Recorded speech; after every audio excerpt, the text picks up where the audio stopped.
21 United Arab Emirates వాతావరణ సమస్యలను పరిష్కరించడంపై దృష్టి సారించిన కొత్త ఫండ్కు $30 కోట్ల విరాళాన్ని అందించడానికి తన నిబద్ధతను ప్రకటించింది. ఈ ఫండ్ పేరు యునైటెడ్ అరబ్ ఎమిరేట్స్ వాతావరణ సమస్యలను పరిష్కరించడంపై దృష్టి సారించిన కొత్త ఫండ్కు $30 కోట్ల విరాళాన్ని అందించడానికి తన నిబద్ధతను ప్రకటించింది. ఆల్టెర్రా అని పిలువబడే ఈ ఫండ్లో బ్లాక్ రాక్, బ్రూక్ఫీల్డ్ మరియు టీపీజీ వంటి ప్రభావవంతమైన భాగస్వాములు ప్రారంభ మద్దతుదారులుగా చేరారు. ఆల్టెర్రా 2030 నాటికి $250 కోట్ల పెట్టుబడులను ఆకర్షించాలని లక్ష్యంగా పెట్టుకుంది. దీని ప్రధాన దృష్టి ప్రధానంగా లాటిన్ అమెరికా, ఆసియా, ఆఫ్రికా మరియు ఓషియానియాలోని అభివృద్ధి చెందుతున్న దేశాలకు, సమిష్టిగా గ్లోబల్ సౌత్ అని పిలుస్తారు. వాతావరణ సవాళ్లను అధిగమించే పెట్టుబడుల వైపు ప్రైవేట్ మార్కెట్లకు మార్గనిర్దేశం చేయడం కూడా ఈ ఫండ్ లక్ష్యం. ఇది క్లీనర్ ఎనర్జీకి మారడం, పారిశ్రామిక కర్బన ఉద్గారాలను తగ్గించడం మరియు క్లైమేట్ టెక్నాలజీని అభివృద్ధి చేయడం వంటి రంగాలలో చురుకుగా పాల్గొంటుంది. కోప్ నాయకులు, శాస్త్రవేత్తలు, పర్యావరణవేత్తలు, కార్యకర్తలు, వ్యాపార ప్రముఖులు మరియు ఇతరులను ఒకచోట చేర్చే వార్షిక సమావేశం ఈ సంవత్సరం నవంబర్ 30 నుండి డిసెంబర్ 12 వరకు ఎమిరేట్స్లో జరుగుతోంది. 22 సెబీ మార్కెట్ నియంత్రణ సంస్థ. సెబీ ఫిర్యాదుల పరిష్కార స్కోర్లు ప్లాట్ఫారంను ఆన్లైన్ వివాద పరిష్కార ప్లాట్ఫారంతో లింక్ చేయడానికి గడువును ఎప్పటివరకు పొడిగించింది?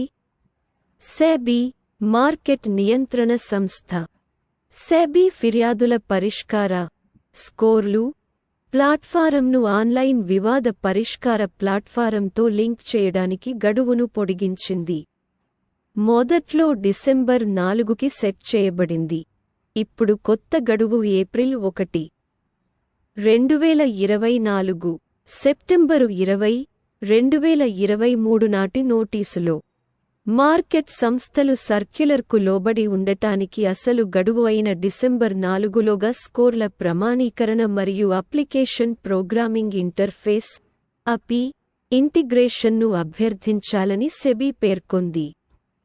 స్కోర్ల ప్రమాణీకరణ కోసం దరఖాస్తు చేసుకునే గడువు ఇప్పుడు ఏప్రిల్ 1, 2024 వరకు పొడిగించబడింది. సెబీ భారతదేశ స్టాక్ మార్కెట్ల నియంత్రణ వంటిది. ఇది యుఎస్లోని సేక్ పోలి ఉంటుంది.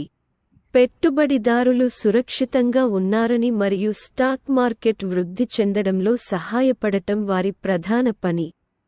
సెక్యూరిటీల మార్కెట్కు సంబంధించిన ఏదైనా వారు కూడా నిర్వహిస్తారు. 23 సంకేత భాష వీడియో కేవైసీ సేవ ఈ ఆర్థిక సంస్థ ద్వారా ప్రారంభించబడింది. డిసెంబర్ 1, 2023న ఫిన్టెక్ కంపెనీ అయిన అమెజాన్ పే ప్రత్యేక అవసరాలు కలిగిన కస్టమర్ల కోసం ప్రత్యేకంగా రూపొందించబడిన సంకేత భాషను ఉపయోగించి మీ కస్టమర్ను తెలుసుకోండి కేవైసీ కోసం వీడియో ఆధారిత సేవను పరిచయం చేసింది. ఈ సేవ వినికిడి లేదా ప్రసంగ సవాళ్లను ఎదుర్కొంటున్న కంపెనీ ఉద్యోగులు మరియు కస్టమర్ల మధ్య సంకేత భాషలో కమ్యూనికేషన్ను సులభతరం చేస్తుంది. సంకేత భాషపై ఆధారపడే వారి కోసం కేవైసీ ప్రక్రియను సులభతరం చేయడం మరియు డిజిటల్ చెల్లింపులను మరింత అందుబాటులోకి తీసుకురావడం దీని లక్ష్యం. అమెజాన్ పే ఈ వీడియో కేవైసీ సేవ కోసం 120 మంది ఉద్యోగులకు శిక్షణనిచ్చింది మరియు కస్టమర్ సంతృప్తి మరియు ఆర్థిక చేరికకు వారి నిబద్ధతకు అనుగుణంగా ఇంటరాక్టివ్ మాడ్యూళ్లను రూపొందించింది. 24 పుణె నగరంలో భారత మరియు శ్రీలంక సైన్యాలు పాల్గొన్న మిత్రశక్తి 2023 ఉమ్మడి సైనిక వ్యాయామం. మిత్రశక్తి 2023 భారత మరియు శ్రీలంక సైన్యాలతో కూడిన సంయుక్త సైనిక వ్యాయామం పూణే యొక్క దక్షిణ కమాండ్ ఫారిన్ ట్రైనింగ్ నోడ్లో ముగిసింది. 12 రోజుల వ్యాయామం రెండు సైన్యాలు ఒకరి వ్యూహాలు మరియు వ్యూహాలను బాగా అర్థం చేసుకోవడంలో సహాయపడటానికి ఉద్దేశించబడింది. ఈ వ్యాయామంలో భారత సైన్యం మరియు వైమానిక దళం రెండింటి నుండి దళాలు ఉన్నాయి. సైన్యంలోని వివిధ భాగాలతో కూడిన బలమైన జట్టు కృషిని ప్రదర్శించారు. ఉమ్మడి వ్యాయామంలో పాల్గొనేవారు సైనిక కసరత్తులు, వ్యూహాలు మరియు ఉత్తమ పద్ధతులను అభ్యసించారు. ఇది ఒక డైనమిక్ లెర్నింగ్ సెట్టింగ్ను రూపొందించడంలో సహాయపడింది. ఇది ఒకరి సైనిక సామర్థ్యాలను బాగా పట్టుకోవడంలో సహాయపడింది.